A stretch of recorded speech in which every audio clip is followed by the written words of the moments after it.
నమస్తే. బీసీలకు 42% రిజర్వేషన్లు ఇప్పుడున్నటువంటి పరిస్థితుల్లో సాధ్యమేనా? ముఖ్యంగా అన్ని పార్టీలు ఈ నినాదాన్ని తీసుకొని ఒకరేమో ఢిల్లీ వేదికగా ధర్నా చేస్తామంటూ కాంగ్రెస్ పార్టీ, మరో పక్కన జాగృతి ఆధ్వర్యంలో నేను దీక్ష చేస్తాను 42% అంటూ కవిత, మరో పక్కన బీసీలకి 42% రిజర్వేషన్లు ఇవ్వాలంటే దాంట్లో ముస్లింలు ఉండకూడదంటూ బీజేపీ పార్టీ. ఎవరి నినాదాలు వాళ్ళకే, ఎవరి సంబంధించినటువంటి అంశం వాళ్ళకే. ముఖ్యంగా దీంట్లో ఇప్పుడు రానున్నటువంటి స్థానిక సంస్థల ఎన్నికల్లో అసలు బీసీలకు 42% రిజర్వేషన్లు ఇచ్చిన తర్వాతనే ఏమైనా ఎన్నికలకు వెళ్ళేటువంటి అవకాశం ఉంటుందా? రిజర్వేషన్లు ఇప్పుడున్నటువంటి ఆర్డినెన్స్ తోటి, అలాగే అసెంబ్లీలో చేసినటువంటి తీర్మానంతో సాధ్యమేనా? వీటన్నిటి పట్ల మాట్లాడేటువంటి ప్రయత్నం చేద్దాం. మనతో పాటు బీసీ ఇంటెలెక్చువల్ ఫోరం కన్వీనర్ అయినటువంటి చిరంజీవి సార్. సార్ నమస్తే. ముందుగా మీకు చూస్తా ఉన్నాం, ఒకరేమో ఢిల్లీ పర్యటన, ఢిల్లీలో మేము ధర్నా చేయబోతా ఉన్నాం అంటూ కాంగ్రెస్ పార్టీ ఈ రోజు నుంచి స్టార్ట్ చేసింది. నిన్న కవిత ధర్నా చౌక్ లో ఏంటి సార్ 42% రిజర్వేషన్లకు స్థానిక సంస్థల ఎన్నికలు ఇంకొక 2 నెలల్లో పెట్టాలంటూ ఆల్రెడీ ఇప్పటికీ కోర్టు తీర్పు ఇవ్వడం జరిగింది. ఈ 2 నెలల్లో సాధ్యపడేటువంటి అవకాశం ఉంటుందా సార్? ఎందుకు ఈ పార్టీలు ఏమైనా తాత్సారం చేస్తున్నాయా, పార్టీలే దోబూచులాట ఆడుతున్నాయి అనుకోవచ్చు సార్? ఏమనుకోవచ్చు సార్? ఏ పార్టీస్ కూడా 42% రిజర్వేషన్ ఇవ్వాలనే ఉద్దేశం కేవలం బీసీలను ఓటు బ్యాంక్ గా వాడుకుని బీసీ ఏ విధంగా రాజకీయాల్లో నిప్పు రావాలని చెప్పేసి ఆలోచన తప్ప 42% ఇవ్వాలనేటువంటి ఆలోచన ఏ పార్టీ కూడా లేదు. ఎందుకు చెప్పాల్సి వస్తుందంటే, కాంగ్రెస్ పార్టీ 42% రిజర్వేషన్ సంబంధించి బిల్లుల్ని మార్చిలో అసెంబ్లీలో పెట్టి ఆమోదింపజేసి కేంద్రానికి ఏప్రిల్ నెలలో గవర్నర్ ఆమోదంతో పంపారు. అప్పటి నుంచి ఇప్పటి వరకు వాళ్ళు అక్కడ చేసింది ఏం లేదు. ఏప్రిల్ 2 రోజు అప్పుడు బీసీ సంఘాల ధర్నాలో ముఖ్యమంత్రి గారు పాల్గొన్నారే తప్ప ఆ తర్వాత వాళ్ళు ఎలాంటి యాక్షన్ తీసుకోలేదు. సో బీసీ ఇంటెలెక్చువల్ ఫోరం తర్వాత మిగతా సంఘాలు పదే కోవడంతో ఈ 3 days సంబంధించి ఇవాళ రేపు ఎల్లుండి వాళ్ళు ఒక కార్యాచరణ ఢిల్లీలో తీసుకోవడం జరిగింది. సో మేము మొదటి నుంచి ఏం కోరుతున్నామంటే, మీరు తమిళనాడు మోడల్ లాగా తమిళనాడులో ఉన్నటువంటి జయలలిత అన్ని రాజకీయ పార్టీలను పిలిచి అఖిలపక్ష సమావేశాలు ఏర్పాటు చేసి కనీసం ఒక 4-5 సమావేశాలు ఆమె నిర్వహించింది. ఆ తర్వాత సమావేశాలన్నింటినీ ఢిల్లీకి తీసుకెళ్ళింది. ఆమె ఢిల్లీకి వెళ్ళేసి నేను మళ్ళీ 9th షెడ్యూల్లో బిల్లు పెడితే తప్ప నేను చెన్నైకి తిరిగి రానని చెప్పేసి ఢిల్లీలోనే ఉండి ఆ బిల్లు పాస్ అయినాకనే మళ్ళీ చెన్నైకి వచ్చి, అంత చిత్తశుద్ధి ఎవరికి ఉందిడా? లేదు. కాబట్టి వీళ్ళు ఏంటంటే బీసీలను ఏదో విధంగా తూతు మంత్రం లాగా చేసి మళ్ళీ వాళ్ళ ఓటు బ్యాంకు కొల్లగొట్టేసుకొని స్థానిక సంస్థలు లబ్ధి పొందాలనే ఆలోచన తప్ప చిత్తశుద్ధితో చేసినటువంటిగా మాకైతే అనిపిస్తుంది. మా ఉద్దేశం ఏంటంటే, మీరు అఖిలపక్ష సమావేశాన్ని ఏర్పాటు చేసి అందరినీ ఢిల్లీకి తీసుకెళ్లి అక్కడ రాష్ట్రపతిని, ప్రధానమంత్రిని కలిసి ఒప్పియండి. ఆ రోజు కూడా జయలలిత పోగానే వాళ్ళ రెడ్ కార్పెట్ వెల్కమ్ చేసి పాస్ చేయలేదు. సో వాళ్ళు కేంద్ర మంత్రుల్ని గౌరవ చేసిండ్లు, ఢిల్లీలో కూడా ధర్నాలు చేసిండ్లు, అనేక కార్యక్రమాలు చేసి అల్టిమేట్ గా వాళ్ళు సాధించుకొని వచ్చారు. సో అలాంటి కార్యక్రమాలు తీసుకోవాలని చెప్పి మేము కోరుతున్నాం. ఒకటి.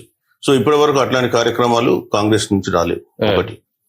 రెండోది, బీజేపీ ఉన్నారు.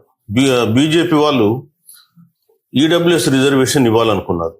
ఈడబ్ల్యూఎస్ రిజర్వేషన్ ఇవ్వాలనుకున్నప్పుడు ఎప్పుడో 2010లో ఇచ్చినటువంటి committee report, major Sinha committee report, దాన్ని దుమ్ము దులిపి 2019 జనవరి 7th రోజు, ఎన్నికలు ఏప్రిల్లో ఉన్నాయి కాబట్టి జనవరి 7th రోజు ఏం చేసినారు? కేబినెట్ తీర్మానం చేసినారు 10% వరకు రిజర్వేషన్ ఇవ్వచ్చు అని.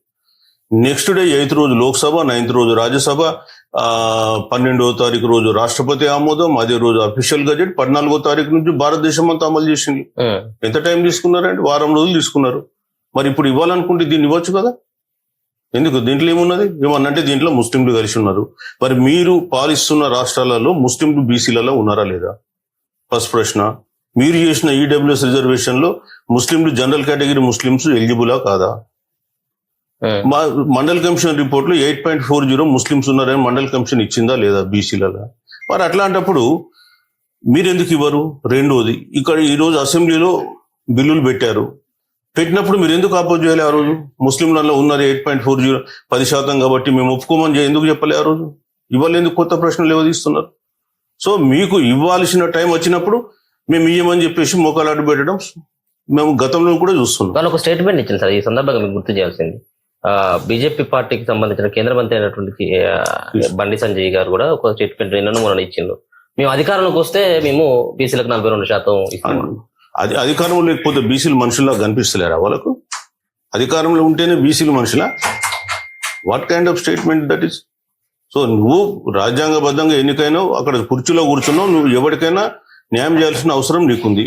నువ్వు కూడా ఒక బీసీవే కాబట్టి మరి నువ్వు బీసీల గురించి నువ్వు ఆలోచించకుండా మాకు అధికారం వస్తేనే చేస్తాం లేకుంటే లేదంటే ఏమేం మరి నీకు ఓన్లీ 10% ఈడబ్ల్యూఎస్ పీపుల్ తోటే నువ్వు అధికారంలోకి వచ్చినావా? బీసీలు ఓట్లు వేయలేరా? అట్లాంటి స్టేట్మెంట్లు ఇవ్వకూడడం కరెక్ట్ కాదు. ఇప్పుడు మీరు బీజేపీ ఈ అసెంబ్లీలో బిల్లు పెట్టినప్పుడు ఎందుకు ఆపోజ్ చేయాలి? అందులో ముస్లిమ్స్ ఉన్నారు, మేము దాన్ని ఒప్పుకోమని ఈ రోజు ఎందుకు లేవదీస్తున్నారు? అంటే మీకు ఇవ్వాలని మనసు లేదు కాబట్టి మీరు ఇట్లాంటి ప్రశ్నలు లేవదీస్తున్నారు. మొన్నటిదాకా కూడా మేము కులగన్న చేయమని చెప్పిండు, మళ్ళీ ఇప్పుడు కులగన్నకి ఎందుకు వచ్చి ఒప్పుకుంటున్నారు? అట్లానే మీరు 1990లో కూడా మండల్ కమిషన్ రికమెండేషన్ రాగానే బీసీలకు రిజర్వేషన్లు వద్దు, మెరిట్ దెబ్బతింటది, దేశం నాశనం అయిపోద్ది, రకరకాల కాజెస్ తోటి దాన్ని ఎట్లా అవాయిడ్ చేయాలి తెలియదు. సో వాళ్ళు ఏదో ఆర్డినెన్స్ ఇవ్వగానే పూజలు చేసినటువంటి వాళ్ళు కూడా భక్తులు ఉన్నారు. సో మనకు తెలుసు ఆర్డినెన్స్ ఇస్తే ఏం జరుగుతుంది, అది కోర్టులో ఏ విధంగా కొట్టివేయబడుతుంది అనే విషయాలు తెలుసు. కాబట్టి మొదటి నుంచి కూడా మనం 9th షెడ్యూల్ పోరాటమే చేస్తున్నాం. ఇలా 9th షెడ్యూల్ పోరాటం కాంగ్రెస్ ప్రభుత్వం ఢిల్లీ దాకా తీసుకెళ్ళింది. మేమేమంటున్నాం, మీరు ఇంకా దాన్ని అక్కడ ఉద్యమాన్ని తీవ్రతరం చేయండి. మీరు కూడా శపథం తీసుకోండి, నేను ఢిల్లీ నుంచి హైదరాబాద్కు రాను, 9th షెడ్యూల్లో పెట్టించుకున్నాక నేను వస్తానంటే మేము అందరం వచ్చి మేము కూడా అనే ఉంటాం. మీకు ఆహ్వానం ఉందా సార్? వాళ్ళంతా మిమ్మల్ని రమ్మని చెప్పేసి రమ్మన్నారు, అదేం లేదు, రమ్మన్నారు. మేము అన్నాం సరే మీరు వెళ్ళిరండి. మేము కోరుతున్నది ఏంటంటే అఖిల పక్షాన్ని తీసుకెళ్ళండి, ఒక పార్టీ చేసినట్టు ఉండకూడదు అనేది మా ఆలోచన. సరే వాళ్ళు ఏంటంటే వాళ్ళ పద్ధతిలో వాళ్ళు పోయిన్లు. పోనీ ప్రెషర్ అయితే పెట్టాల్సిందే, దాన్ని కూడా వెల్కమ్ చేస్తున్నాం. మీరు చేస్తున్నటువంటి స్టెప్ ను కూడా వెల్కమ్ చేస్తున్నాం. మేము ఇంకా కోరేది ఏంటంటే ఇంకా ప్రెషర్ మనం కేంద్ర ప్రభుత్వం మీద పెంచాల్సిన అవసరం ఉంది. కేంద్ర ప్రభుత్వం కూడా సహృదయతో స్పందిస్తే అది ఈజీగా సాల్వ్ అవుతుంది. వాళ్ళకి ఇవ్వాలని కోరిక లేకపోతే అనేక రకాలైనటువంటి ఆటంకాలు సృష్టిస్తారు. ఇవాళ జరుగుతుంది ఏంటంటే ఆటంకాలు సృష్టించడం. మీరు ఏం చేయబోతా ఉన్నారు సార్? ఇప్పుడు 42% రిజర్వేషన్లు అమలు అయ్యేటువంటి పరిస్థితులు లేదు, ఆడుతున్నటువంటి డ్రామాలుగానే చూస్తా ఉన్నారు.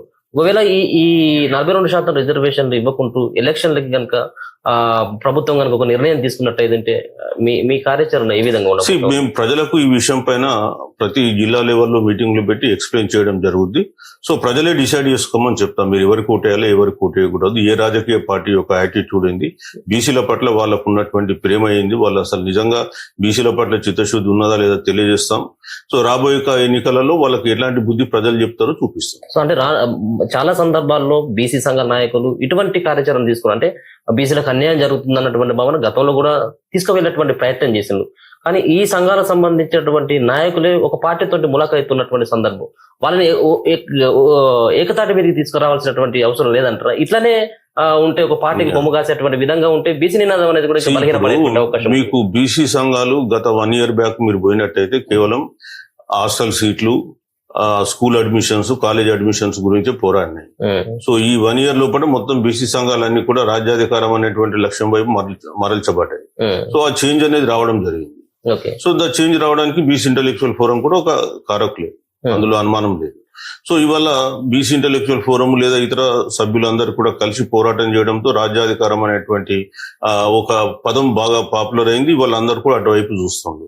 సో బీసీ ఇంటలెక్చువల్ ఫోరమే కానీ ఏ బీసీ సంఘం అయినా సరే ప్రజల కొరకు పోరాడితే ప్రజలు వాళ్ళని గుర్తిస్తారు, ఆదరిస్తారు. రేపు తెల్లారి ప్రజల్లో వాళ్లకు మంచి పేరు ప్రఖ్యాతులు ఉంటాయి. నువ్వు ఏదో ప్రలోభాలకు నువ్వు ప్రభుత్వాలతో లొంగిపోయినావు అనుకో, నేను కూడా ఆ విధంగానే చూస్తారు. ఇప్పుడు గతంలో ఉన్నటువంటి బీసీ వాదానికి ఇప్పుడున్న బీసీ వాదానికి తేడా ఉంది. ఈ రోజు బీసీలు అంటే అన్ని రాజకీయ పార్టీలు భయపడే స్థాయికి వచ్చినాయి. బీసీ మంత్రం జపించాల్సినటువంటి పరిస్థితి ఏర్పడ్డది. గతంలో ఆ పరిస్థితి లేదు.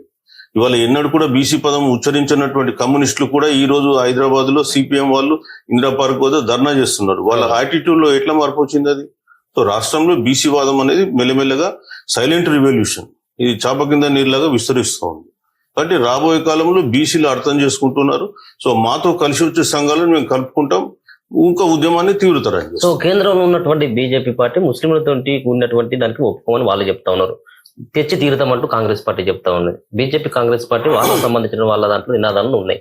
కానీ బీఆర్ఎస్ పార్టీ ఎందుకు ఆ పార్టీకి సంబంధించిన వర్కింగ్ ప్రెసిడెంట్ ఎందుకు మాట్లాడలేదు, అధ్యక్షుడు కూడా ఎందుకు మౌనం వహిస్తా ఉన్నాడు అని చెప్పేసి అనుకొస్తుంది. వాళ్ళకు బీఆర్ఎస్ కు బీసీల పట్ల ఒక స్టాండ్ లేదు. గతంలో కూడా వీళ్ళు ఉన్నప్పుడు ఏం చేసిందంటే 34% రిజర్వేషన్ 23% కోర్టుల ద్వారా జడ్జిమెంట్ల ద్వారా వచ్చి వీళ్ళు ఇంప్లిమెంట్ చేసినప్పుడు కనీసం పార్టీ పరంగా కూడా మేము 34% ఇస్తామని వీళ్ళు చెప్పలేదు.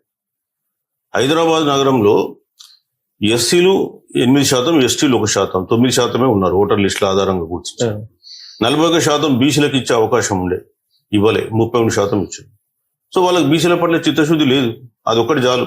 రెండోది, పోయిన గవర్నమెంట్ లో ఎంబీసీ కార్పొరేషన్ నుండి 2017 ఏర్పాటు చేసి దానికి 3,850 కోట్లు అలొకేషన్ చేసి 19 కోట్లు ఖర్చు పెట్టిండు 8 ఏళ్లలో. ముఖ్యమంత్రి ఇంట్లో రోజు టిఫిన్లు తింటే నెలకు 19 కోట్లు అవుతాయి. వీళ్ళ బతుకులు అంతకంటే హీనమైంది. మరి వాళ్ళకి బీసీల గురించి మాట్లాడే అర్హత ఎక్కడ ఉంటుంది? మేమేదో చేసినాం, కార్పొరేషన్ చైర్మన్లు అందులో ఇచ్చిన అరే వాళ్ళ జీవన లైవ్లీహుడ్స్ ఏం మార్చలే, జీవన పరిస్థితుల్లో ఏం మార్పు తీసుకురాలే. ₹1 డబ్బులు రిలీజ్ చేయకుండా కాళేశ్వరం మీద లక్షల కోట్లు గుమ్మరించిండ్రు. ఈ బీసీలకు వచ్చింది ఏముందండి దాంట్లో? మరి ఇంకా వాళ్ళకి స్టాండ్ లేదు. ఇప్పుడు మళ్ళీ వాళ్ళు స్టాండ్ మార్చుకొని మళ్ళీ వాళ్ళు కూడా బీసీల గురించి మాట్లాడడానికి కరీంనగర్ లో 8వ తారీఖు రోజు ఒక సమావేశం ఏర్పాటు చేస్తున్నారు. మరి అది పరిస్థితి. సో కవిత విషయంలో ఎట్లా చూస్తారు సార్? ఆమె కూడా 42% రిజర్వేషన్ల కోసం ధర్నా చౌకలు 72 గంటల పాటు దీక్ష అంటూ ఆమె చేసేటువంటి ఉద్యమాన్ని ఏ విధంగా చూస్తారు? వాళ్ళకి మీలాంటి మేధావులు, మీ బీసీ ఇంటెలెక్చువల్ ఫోరం ఏమైనా మద్దతు ఇస్తా ఉందా? 100% మద్దతు ఇవ్వం. ఆమె చేసినందుకు సంతోషమే, పర్వాలేదు. బీసీ ఉద్యమం అనేది బీసీ నాయకుల చేతుల్లోనే జరగాలి, బీసీలే నాయకత్వం వహించాలి. మీకు బీసీల పట్ల అంత ప్రేమ చిత్తశుద్ధి ఉంటే బీసీ నాయకులు చేపడుతున్న ఉద్యమాల్లో వచ్చి పనిచేయండి వాళ్ళకు మద్దతుగా. అంతేకాని నాయకత్వం మాత్రం మీరు చేతిలో ఉండకూడదు. దాన్ని ఎట్టి పరిస్థితుల్లో బీసీ ఇంటెలెక్చువల్ ఫోరం సమర్థించారు. సో చివరిగా సార్, రేవంత్ రెడ్డి గారికి, ఢిల్లీలో ఉన్నటువంటి రేవంత్ రెడ్డి గారికి మీరు ఇచ్చేటువంటి సూచన కావచ్చు, మీరు ఇచ్చేటువంటి మెసేజ్ ఏంటి సార్? ఇప్పుడు నేను అనేది ఒకటే, మీరు ఇప్పటికైనా అఖిల పక్షాన్ని తీసుకెళ్ళండి. ఇప్పుడు పార్లమెంట్ సెషన్లు నడుస్తూ ఉన్నాయి. ప్రధానమంత్రిని, రాష్ట్రపతిని కలవండి. సో మీరు ఓన్లీ కాంగ్రెస్ పక్షమే తీసుకోపోతుంటే లాభం లేదు. మళ్ళీ వాళ్ళ దాన్ని ఇంకో విధంగా ఆలోచించే అవకాశం ఉంది. సో మీరు ఇంకా అందరినీ తీసుకెళ్లేసి అందరినీ భాగస్వామ్యం చేసి ప్రధానమంత్రిని, రాష్ట్రపతిని కలిసి ఒప్పించి మీరు సక్సెస్ఫుల్ గా రాష్ట్రానికి తిరిగి రావాలని చెప్పి కోరు. రామచంద్రరావు గారు ఇలా పొద్దున స్టేట్మెంట్ చూశాను, ఆర్డినెన్స్ ని గవర్నర్ కి ఇవ్వకుండా మీరు నేరుగా రాష్ట్రపతికి ఎట్లా పంపిస్తారు, మేము అందుకు ఒప్పుకో అని చెప్పేసి స్టేట్మెంట్. వీళ్ళకి ఒకటి దేనికి ఏదో పాత సామెత ఉంది చూడు, ఒకదానికి కూడా ముడేసుడు అంటే ఇట్లుంటది. ఏది రాష్ట్రపతికి పంపాలనుకున్నా గవర్నర్ ద్వారానే పోతుంది రాష్ట్రం నుంచి. కాబట్టి గవర్నర్ ద్వారా బిల్లు రాష్ట్రపతికి పంపింది. ఆర్డినెన్స్ ను కూడా గవర్నర్ కి పంపిస్తే గవర్నర్ ఒపీనియన్ కొరకు రాష్ట్రపతికి పంపాడు. అందులో ప్రొసీజరల్ ల్యాప్సెస్ అయితే ఏమున్నాయని నేను అనుకోను. Right sir, thank you so much. So మొత్తానికి అయితే మాత్రం పార్టీలు ఆడుతున్నటువంటి డ్రామాగా చూడాలి. ఒకవేళ బీసీలకి 42% రిజర్వేషన్లు ఇవ్వకుంటూ ఎన్నికలకు పోయినట్టయితే ఖచ్చితంగా బీసీ ఇంటెలెక్చువల్ ఫోరం ముంగటుండి ఖచ్చితంగా ప్రజలని చైతన్యపరుస్తుంది. ఖచ్చితంగా బీసీలో నినాదాన్ని బలంగా ఇంకా తీసుకెళ్తాం. బీసీల యొక్క విజయం కోసం ఇంటెలెక్చువల్ ఫోరం పనిచేస్తుంది అన్నటువంటి భావనతో పాటు బీసీల కోసం కవిత చేస్తున్నటువంటి దీక్షని దొంగ దీక్షని చూడాలి తప్పించి ఆమెకు ఖచ్చితంగా ఆ ఇంటెలెక్చువల్ ఫోరం మాత్రం మద్దతు ఇచ్చేదే లేదు అంటూ కరకండిగా చెప్తా ఉన్నారు చిరంజీవి సార్. చూస్తూనే ఉండండి మనతో.